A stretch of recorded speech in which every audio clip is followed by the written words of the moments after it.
If you want an easy way to get prescriptions delivered, Amazon Pharmacy can be a convenient 2025 option. You use it through Amazon's site or app, upload or transfer your prescription, and once approved, you order meds like any other product. Prime members get strong perks. RxPass offers many common generics for $5 per month with free delivery, and Amazon shows transparent pricing. Cash price versus copay, even without insurance.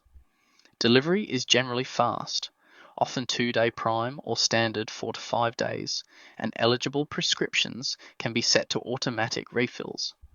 But reviews highlight issues. Some users report delays, lost packages, incorrect deliveries, and problems with refills or insurance billing in the app. Others say that when a prescription was misdelivered, support didn't replace it and they lost refill credits, causing serious inconvenience. Rural or hard-to-deliver addresses may face even more risks since failed deliveries mean delayed medication. Amazon Pharmacy is convenient, potentially cheaper, and great for Prime users or anyone who prefers home delivery and auto refills. But because delivery mistakes and support issues still happen, having a backup local pharmacy is smart if you need consistent, time-sensitive medication access.